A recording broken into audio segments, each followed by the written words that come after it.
ஆமா. இதெல்லாம் கஸ்டமர் ஃபர்ஸ்ட்டே சொன்னதுடா. அந்த மாரி 5 தல் நாகத்தோட ஒரு பக்கம் மயில் இருக்கிற மாரியும், எலி இருக்கிற மாரியும் பக்கத்துல வச்சுக்க மாரி வேணும்னு கேட்பாங்க. ஓகே. ஸோ அதுக்கு தகுந்த அவங்களுக்காக நான் மெனக்கெட்டு ஒரு 5 தலை சென்டர்ல வர மாரியும், ஒரு சைடு அன்னப்புறம் எல்லாமே இதுக்குள்ள கவர் ஆகணும் ஒரே சிலையில. ஓகே. அப்படியுமே நான் ரெடி பண்ணி ஓ, வச்சுக்கிறேன். இது செய்யறதுக்கு எவ்வளவு நாள் ஆச்சுண்ணா உங்களுக்கு? ஆனா இது மோல்டு செய்யறது அது தனியா இதாகும்னா, நாங்க கொண்டாந்து இது சிலை போட்டு பண்றது ஒரு 10 நாள் ஆயிருங்க. ஓ, 10 நாள் ஆயிரும். 10 நாள் ஆயிருங்க. ஓகே.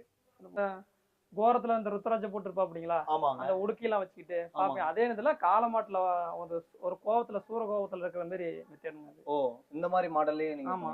ஓகே. இது எந்த மாதிரினா? இதுவும் இதுமே மயில். வாகனத்துல வந்து மாடு மயில் இருக்கிற மாதிரி மேக்ஸிமம் எல்லாமே அந்த வாகனத்தோட இருக்கிற மாதிரி தான் கேட்பாங்க கஸ்டமர்.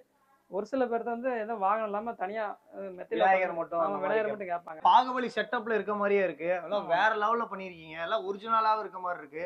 இதெல்லாம் என்ன ரேட் வருது? இதெல்லாம் எப்படி பண்ணிருக்கீங்க? நான் எல்லாமே உங்களுக்கு 40,000 50,000 அந்த ரேஞ்சுல இருக்கிறேன். இங்க நீ பாக்குற எல்லா சிலையும் அந்த ரேட்டுக்குள்ள இருக்கலாம். ஓகே. ஆனா என்னன்னா விநாயகர் வந்து பாத்தீங்கன்னா என்ஃபீல்ட்ல